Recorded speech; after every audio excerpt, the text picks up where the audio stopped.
Hello, everybody. Welcome to the Week 17 edition of the Black and Blue Preview. Of course, this is the Fantasy Football Championship week. A lot at stake, but before we talk about it, let's rewind, go back to Soldier Field, talk about the Chicago Bears, who beat the Green Bay Packers.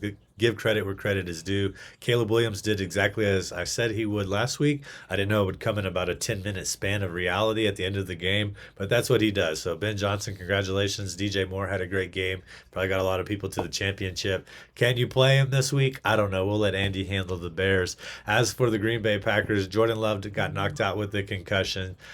We lost Fitzpatrick, one of our tight ends, so the injuries keep mounting. I would expect Love to be back. I don't think they keep him out for this game, but Malik Willis has an opportunity to come in and play, and he showed that he's capable of doing well. Muff the handoff with the fumble. Things are going to happen. We as Packer fans have seen things crumble. Like we see the foundations in the crack as fans before others, and there was a lot of telltale signs in that Chicago Bears game. Here's the secret. I do think week 19, the Green Bay Packers are going to go back to Soldier Field. I do think they'll have a healthy Jordan Love for that entire game. And I do think the Green Bay Packers will win that game. But to get there, Green Bay has to win one of the two games. They're negative 3 points on the spread at home against the Baltimore Ravens Saturday night. That's the 27th of December at Lambeau Field. It's going to be a cold, cold game. Lamar Jackson may be out. Jordan Love may be out. The Ravens backs are up against the wall, so they're going to play pretty like they're going to play like that. Harbaugh's a great coach. He'll have them prepared. There's a 40.5 on the over under. The truth is everything is so dependent on Jordan Love. Josh Jacobs is also hurt.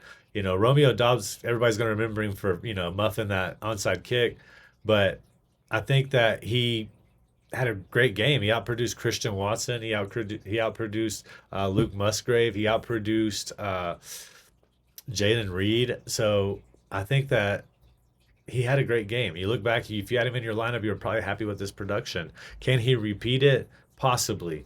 I don't know if Golden's going to get more involved. If Willis is the quarterback, it may throw off the who's going to do well, who he's been getting reps with on the scout team is probably going to perform better than Dobbs or Watson, or any of these other wide receivers. So we're just going to have to take that and keep it in mind against the Baltimore Ravens. I think you're going to be good starting the defense, even without Michael Parsons. The Green Bay defense has played relatively well. They didn't close the game well, but overall, they've been a really good fantasy defense. I think you can trust them this week against Baltimore. Saturday night game at home. Lambeau should be rocking. Winning, you're in the playoffs kind of scenario. So expect the defense to do well. I really can't pinpoint what to expect from the offense other than I would trust Romeo Doubs regardless of the quarterback. And if you had Jordan Love, go pick up Willis and handcuff him. That way you have your quarterback regardless, unless you're in a league where there are several other quarterbacks available. But in a deeper league, you're going for the championship. Make sure you go get Willis because now you're safe either way. All right, to tell us about the team that is headed to the playoffs, here is Andy Behrens. Friends, the Bears just beat the Packers in what is probably the most satisfying win for the franchise since they beat the Saints many years ago to go to the Super Bowl. What a game. Overtime, the game ends on the best pass that I have seen this season by any quarterback, and I watch all the games. 57 yards in the air from Caleb Williams directly into the arms of DJ Moore. DJ Moore had a very quiet day and then scored 12 fantasy points on a single play to end it. PFF graded it as, I believe, a perfect throw, and it was a perfect throw. Crazy under any circumstances, but with gusting winds in those conditions, just an insane throw by Caleb Williams. If you've been down on him since he came into the league, I don't know, sit with that. It was as good as a ball can be thrown. It was high level quarterback play. He was great. Huge win for the franchise. They are now officially in the playoffs after the Lions lost a game that I still can't believe they lost. So yeah, bear down. Things are looking good. It's San Francisco coming up. This should be a fun game. There should be 1,000,000 points scored in this thing because the Niners cannot pressure a quarterback. I think they may only have like 17 or 18 sacks on the season. It's a dreadful defense. And the Bears can exploit it, and San Francisco can move the ball up and down the field. So this is going to be a good one. Again, the Bears have a real shot now. They have a commanding position. for a home playoff game, for a division win, potentially for the number one seed. It's all right there. Bear down. Okay, here's what I'm not going to do. I'm not going to blame the referees for that loss to Pittsburgh. Um, I didn't like the calls, especially the one that Rex Ryan says was horseshit. I agree with him. Tesla was running a route. Yes, he bumped into the cornerback, but the cornerback initiated the contact. So I didn't like the call. Two OPIs in a row just doesn't seem right. But Detroit never should have been in that position. They were pitiful the entire game until that last drive where they looked stellar. You gotta admit when your top running back, a guy that's one of the top backs in the league, is held to 2 yards on 7 carries, he's outrushed not only by the opposing team's quarterback, but by the opposing team's tight end. There's a problem. Detroit's offensive line is so banged up, and the backups just aren't getting it done. Detroit's defensive backfield is likewise banged up, and it's not going to be any better the last two games. Detroit has not been eliminated from the playoffs. They still have a slight chance to get in, 3-4% maybe. They have to win both of their next two games, and Green Bay has to lose both of their next two games for Detroit to get into the playoffs. I don't count on it. I just don't. That said, um, you know, what can we expect this week? Because last week's a disaster, and there's nothing that good came out of it. Uh, Lions, like I said, they haven't been great on defense. They're 23rd in the NFL in opponents' points per game and 24th in opponents' yards per game. That's just terrible. They're 16th against the run and 25th against the pass. The good news is a kid that I like, J.J. McCarthy, is not going to play in the game. He has a hairline fracture in his wrist, so he's done for the year. And it'll be Max Brosmer, who has basically one start under his belt. Plus, he did play half of the game last week, but he really didn't do a whole lot against the defense that Minnesota should have been able to torch. Um, the running game for the Vikings is banged up. Both backs are questionable coming into the game. It's going to be tough. Now, when I say how bad Jahmyr Gibbs did last week, I'm not exaggerating. 7 carries for 2 yards, and he had a 6 yard run. So basically, he had 6 carries that totaled -4 yards. And the same was true for David Montgomery. He had one long play, and then he had three more runs that averaged negative yards. Okay, and the only other guy that got a carry was Jared Goff, and he lost a yard on it. The offensive line didn't open up any holes, and 12 total rushes for the Lions is ludicrous, especially in a game that they were in. Okay, they could have won that game. So I expect Dan Campbell to go back to the drawing board and find a way to run the ball this game. Jared Goff was great throwing the ball. He had 50 some attempts, so he had well over 300 yards passing. He had 3 touchdowns without a pick. The Lions didn't have a turnover, so that was the good news last week. Against Minnesota, they're going to have to be turnover free. The game is at the Metrodome in Minneapolis, which is good for Detroit in that it's inside, and Goff plays much better inside. I do expect the passing game to light up. Gibbs, you still have to get him in your lineup because even though he only had 2 yards rushing, he had 10 catches, and I think he scored 20 some points, fantasy points in PPR. So you have to have Gibbs in your lineup. I realized that Amon Ra was held to a below average game, but he did have a touchdown overturned that would have made him a viable starter.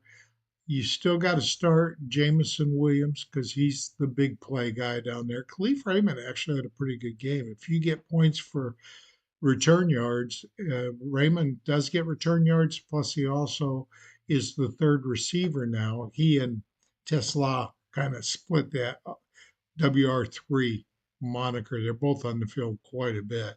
Tesla got into the end zone, but you just can't count on that because he's not getting enough targets each week. Um, so I'm not starting Montgomery. I'm starting Goff. I'm starting Jameer Gibbs, and I'm starting Amon Ra. The guy I expect to have a huge game because also beat up is the Minnesota offensive line. I think you're going to see Aiden Hutchinson go off in this game, maybe get 2 sacks. He had a good game last week, and you still got to start Jack Campbell, the linebacker. Alex Anzalone is a sometimes start, sometimes not, um, but he's on the field a lot, so I would start him. Detroit's DBs, if you're starting them for tackles. And with Max Brosmer throwing the ball, I don't know how many tackle opportunities they're going to get. So I'd stay away from the Detroit DBs this week. Stay away from the Detroit team defense this week. I'm hoping for 2 wins for the Lions the next 2 games, but I'm kind of sure that they're not going to get into the playoffs. It's a lost season. They start off great, 4-0.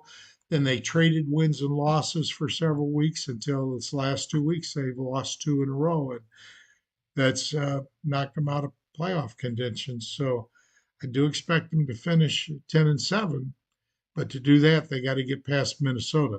So my question now is, JC, do you think Minnesota's going to beat Detroit like they did when they went to Detroit?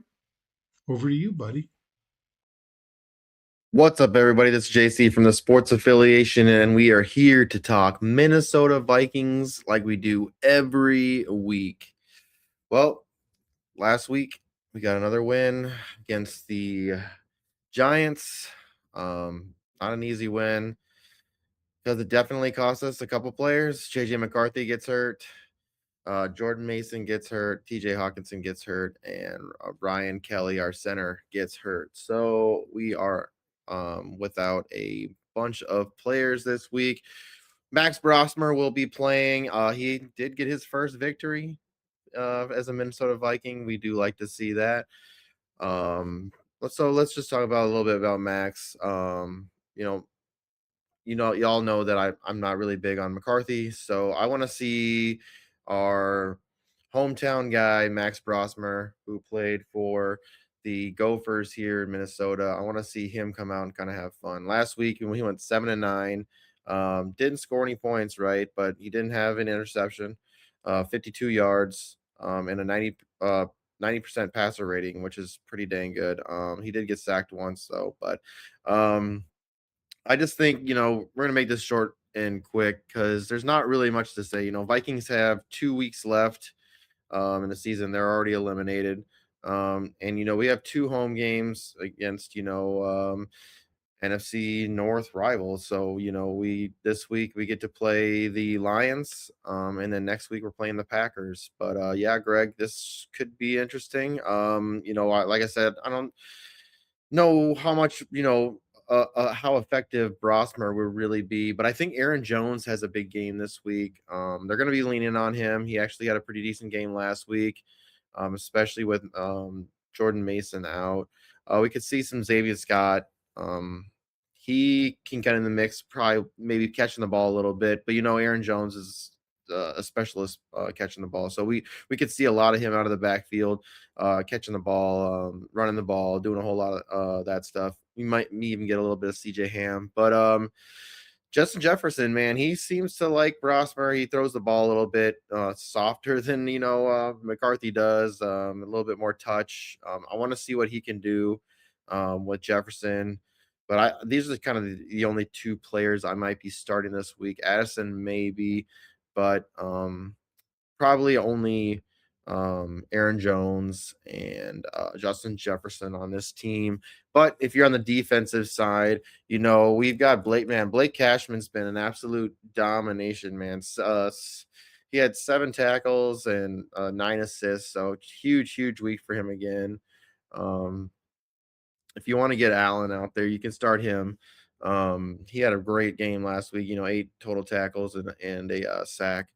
But Van Ginkel, every single week, we're starting him. 2 tackles, 2 assists, and a sack as well.